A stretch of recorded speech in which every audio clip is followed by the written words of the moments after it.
Olá pessoal, sejam muito bem-vindos aqui ao canal. Eu sou o Vitor. Hoje a gente vai fazer um vídeo falando sobre essa isso tudo que aconteceu entre Lula e STF nessa semana do dia 8 de março de 2021, quando foi julgado quando houve o julgamento do Fachin em torno da anulação dos processos contra o Lula por julgar o Moro incompetente. E hoje, apesar da anulação dos casos, o STF votou, houveram dois votos do Gilmar Mendes e do Lewandowski em torno da questão da suspeição do Sérgio Moro. E eu vou falar um pouquinho sobre isso, tá? É importante falar sobre isso, é importante gravar esse vídeo, pelo menos para mim, porque eu sou um cara que sempre defendeu a presunção de inocência do ex-presidente Lula. Sempre, mas não só do Lula, eu acho que de todo cidadão. Nós, em qualquer lugar do mundo, mas especialmente na sociedade brasileira, nós temos alguns estereótipos, sim, e é importante que a gente saiba disso. Então você tem estereótipos de criminosos, ainda que a pessoa não seja. Então, recentemente, eu tenho visto casos, por exemplo, de três rapazes que foram presos em janeiro, aqui em São Paulo. Eles estavam dormindo em casa, houve um assalto, o pessoal estava fugindo do assalto, pulou no quintal deles, a polícia invadiu a casa, eles estavam dormindo, a polícia levou os três. A família chegou a conversar, chegou a encontrar um dos assaltantes, conversou com o assaltante, gravou sem o cara saber. O cara confessou que estava no assalto, que os três ali não tinham nada a ver com a situação. Mas ainda assim, os três que eram mestiços e pobres estavam na cadeia sem ter feito nada. Teve um outro caso também que me chamou a atenção de um rapaz negro foi preso em casa assim da forma mais aleatória possível. Um outro que foi preso e a família correu atrás de tudo porque o Estado simplesmente prende por ele ter uma aparência de suspeito, que é esse estereótipo de preto e pobre, sendo que o cara ele estava na hora do assalto, ele estava num outro lugar e uma câmera filmou, ele estava sendo abordado pela própria polícia militar num outro ponto, na mesma hora que ocorreu o assalto. E ainda assim, ele estava preso. É, os estereótipos funcionam como um atalho para nossa para o nosso pensamento. Porque pensar é difícil, a gente acha que não, mas cansa quando você tem que falar de um assunto que exige seu raciocínio, você não quer nem tocar, porque pensar cansa. Então o estereótipo ele tem o trabalho de fazer o quê? Diminuir esse esforço do cérebro de pensar. Então quando a gente fala do político, nós temos o estereótipo de que político é ladrão, de que político rouba.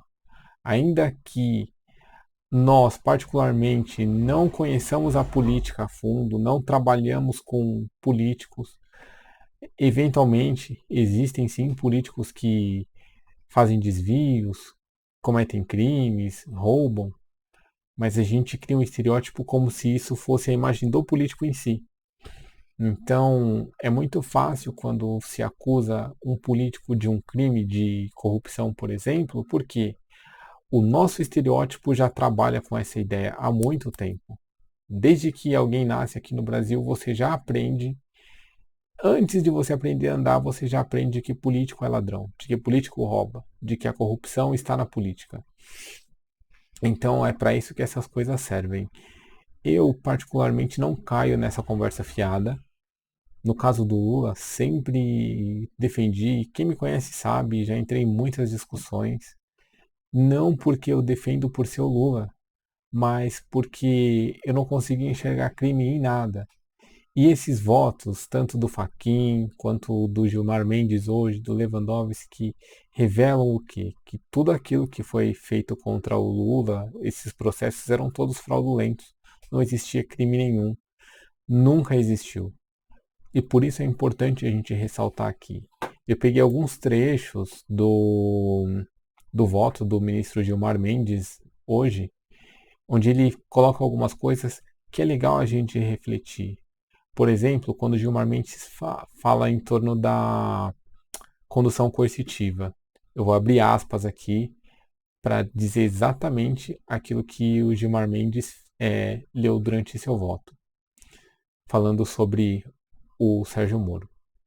Seja por não ter respeitado as balizas legais, seja por ter propiciado uma exposição atentatória à dignidade e à presunção de inocência do investigado, tenho absoluta clareza de que a decisão de ordenação da condução coercitiva do paciente macula a imparcialidade do ex-juiz.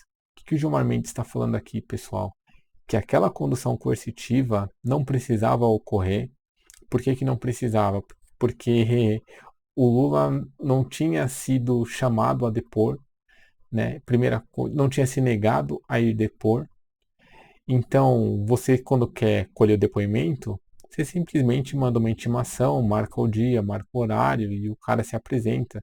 Se ele não se apresentar por algumas vezes, pode ocorrer sim uma condução coercitiva.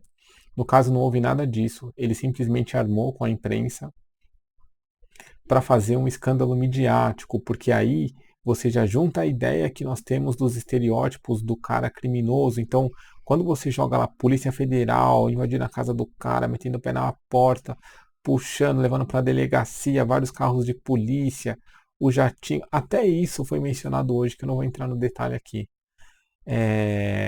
Porque queriam levar ele para Curitiba num teco-teco e espremido. E tinha gente da Força Aérea Aeronáutica lá que não permitiu que isso acontecesse. Mas a galera de Curitiba queria fazer isso para reforçar essa imagem, esse estereótipo do cara criminoso, ladrão, que roubou, um foragido, enfim. Vamos lá. Outro ponto interessante também que o Gilmar Mendes tocou durante o voto dele, ele abordou todas as ilegalidades dessa Operação Lava Jato, conduzidas pelo então juiz Sérgio Moro, agora ex-juiz, e ele fala da questão do grampo. O que, que aconteceu? Só para quem não acompanhou de perto. A Lava Jato grampeou o escritório de advocacia do Zanin, onde tem 25 advogados trabalhando lá, 300 clientes. Eles grampearam a ligação de todo mundo. Uma coisa completamente ilegal. Não existe no Estado de Direito você grampear um advogado. Não, isso é algo. Né? E ele fala que isso é uma. Vou abrir aspas aqui novamente para o Gilmar Mendes. Interceptação do escritório de advocacia é coisa de regime totalitário. Ou seja, isso jamais poderia acontecer numa democracia. Outra aspa que eu vou abrir aqui pro Gilmar Mendes é quando ele fala que no dia seguinte, quando houve uma reportagem do site Conjur falando que o escritório dos advogados do Lula havia sido grampeado por vários dias, a Procuradoria da República arma junto com o pessoal da Globo como é que eles vão justificar o que seria o injustificável, porque isso daí não existe em lugar nenhum você grampear o escritório. E aí eles pegam a conversa com a repórter da Globo, Camila Bonfim, que fala para os procuradores, pergunta para eles como é que ela pode explicar isso daí de uma forma plausível, ou seja, aí eu vou abrir aspas aqui para o Gilmar Mendes. Combinam fraude, estratégia de divulgação a partir de um ilícito, ou seja, eles estão combinando uma fraude. Por quê? Porque é ilícito você grampear, houve uma fraude processual e vai haver uma fraude na fabricação da notícia, que não vai contar para o pessoal que houve uma coisa ilegal, criminosa contra os advogados do Lula. Não. Aí a Rede Globo, no Jornal Nacional, que era onde sairia essa matéria, acabou saindo no Bom Dia Brasil porque não deu tempo, os procuradores tiveram que rever o texto, mandaram de volta, até revisar. Aí ela falou, não vai entrar mais no JN, vai sair amanhã no Bom Dia Brasil. Mas o que? Mais uma coisa para enganar o povo que assiste a Rede Globo e distorcer a realidade. Então eu achei esse um ponto muito importante, especialmente quando ele fala estratégia de divulgação a partir de um ilícito. É uma coisa muito louca, né? E tudo isso declarado no voto, o que eu achei muito interessante. Por fim, pessoal, um outro ponto que eu quero colocar aqui, em torno do voto do Gilmar Mendes, vou abrir aspas aqui, é um trecho literal que eu vou ler para vocês do que ele falou hoje em torno do Moro e a repercussão internacional que isso deu, o escândalo que já está lá fora, porque todo mundo já não aceita mais, já não entendia mais como é que uma operação dessa seguia aqui no Brasil. Então, o Gilmar Mendes diz o seguinte: a aceitação de um cargo político que não passou desapercebida pela comunidade acadêmica nacional e internacional. O que o Gilmar Mendes está se referindo aqui? Ele está se referindo que o Moro aceitou o cargo de ministro da Justiça do Bolsonaro. Então, em 12 de agosto de 2019, um grupo de 17 juristas, advogados, ex-ministros da Justiça e ex-membros de cortes superiores de 8 países assinaram uma carta em que pedia ao STF a liberação de Lula e a anulação dos processos contra o ex-presidente. Conforme amplamente veiculado na imprensa, os signatários são de países como França, Espanha, Itália, Portugal, Bélgica, México, Estados Unidos e Colômbia. Entre eles está Susan Rose Ackerman, que é professora de Direito na Universidade de Yale, nos Estados Unidos, considerada uma das maiores especialistas do mundo em combate à corrupção. Fecha aspas. Então vou explicar para vocês o que o Gilmar Mendes está falando aqui. Esses juristas especialistas pediram a liberação do Lula por entenderem que aquele processo era todo ilegal, era fraudulento. Por quê? Como é que pode um cara que era juiz e retirou o principal adversário do presidente da disputa eleitoral, aí esse presidente que ele tirou o adversário vence as eleições, obviamente, porque o Lula não pôde concorrer, aí esse presidente que venceu chama esse juiz para ser ministro. Como é que isso daqui não escandalizou ninguém aqui no Brasil? Mas lá fora foi um escândalo geral, porque fica claro o interesse político desse ministro, desse juiz, em torno do caso que ele estava fazendo. Ou seja, ele não foi imparcial, ele tinha interesses. Ser ministro, né? Entre outras coisas. E um outro ponto desse trecho que o Gilmar Mendes fala, quando ele fala da Susan Rose Ackerman, que é professora de direito lá em Yale, essa mulher é uma das maiores especialistas em corrupção e é engraçado porque o Dallagnol falava muito dela. E aí ela depois vai falar muito mal do Dallagnol, de tudo aquilo que ele está fazendo, porque ela acha um absurdo. Ela é a referência. E ela assinou esse manifesto.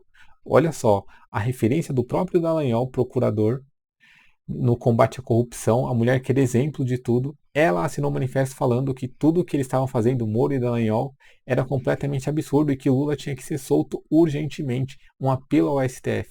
Isso em 2019. Agora, vamos pensar um pouquinho sobre isso, pessoal. Lula ficou mais de um ano na cadeia, preso. O irmão morreu, ele não pôde ir ao enterro. Quando a família precisou, a filha que perdeu um filho porque o neto do Lula morreu, né? Ele não pôde estar presente. Foi ao enterro e voltou, coisa de meia hora. Então, assim, essas coisas, de toda essa injustiça, o Estado nunca vai poder devolver. Essa brincadeira maldosa nunca vai poder devolver os dias que esse cara ficou preso. Não tem violência maior no Estado do que a prisão, do que o cerceamento de liberdade de um homem, né, de um indivíduo. Então, é uma coisa para a gente pensar quando a gente entra nesse oba-oba de sair julgando as pessoas, de achar que o cara é ladrão porque ele é de tal profissão, ou porque ele é de determinada cor, ou porque ele mora em determinado lugar. Essas brincadeiras estereotipadas custam muito caro. Não para quem julga, não para quem aponta o dedo, mas para quem sofre as consequências disso. Nada vai devolver ao Lula esses dias. A esposa que morreu porque a doença se agravou muito com toda a pressão, perseguição, Polícia Federal invadir na casa, fazendo aquele show todo para a imprensa. Para que isso? Né? O cara teve todas as contas congeladas e nunca acharam nada de ilegal, um desvio. Eu não estou aqui fazendo uma defesa, eu estou aqui apresentando para vocês o que foi constatado pela Suprema Corte hoje. Tudo que foi feito contra o Lula foi uma fraude. Não houve nada. Então, eu acho importante esse vídeo para a gente parar com os preconceitos e entender que essa ideia do antipetismo, de que o PT é uma quadrilha, de que o PT rouba e tal, e isso, meu, é uma bobagem e que foi feito para enganar você e eleger o presidente atual. E hoje, dia 9 de março, que eu estou gravando esse vídeo, não por acaso nós batemos o que é atualmente o recorde de mortes por Covid-19. Mais de 1.900 pessoas morreram. Eu não tenho o número exato aqui, mas eu sei que são mais de 1.900 pessoas. A gente está beirando 2.000 mortes em um dia. Esse é o número que eu estou falando diário, só na data de hoje. Tudo isso acontece porque nós não temos governo. E nós não temos governo porque nós tivemos uma eleição onde o principal candidato que iria ganhar, o que tinha o maior número de intenção de votos, que era o Lula, ele venceria no primeiro turno, foi tirado da disputa com uma farsa, com uma mentira. Então as eleições que nós tivemos aqui não foram legítimas. Esse presidente que está ocupando a cadeira não ocupa de forma legítima. Tudo faz parte de um processo fraudulento com a anuância da imprensa que constrói toda essa narrativa e que enganou todo mundo justamente para criar isso que a gente tem hoje. E aí hoje, quando você assiste Globo News, o pessoal falando mal do Bolsonaro, seja nos jornais, os comentaristas, Folha de São Paulo, Estadão, que criticam o Bolsonaro, como se não tivessem nada a ver com isso, mas foi essa imprensa que elegeu o Bolsonaro, que ajudou a montar essa farsa em cima do ex-presidente Luiz Inácio Lula da Silva, quem eu sinceramente espero que seja o nosso próximo presidente. Espero que vocês tenham gostado do vídeo e a gente se vê no próximo. Um grande abraço para vocês.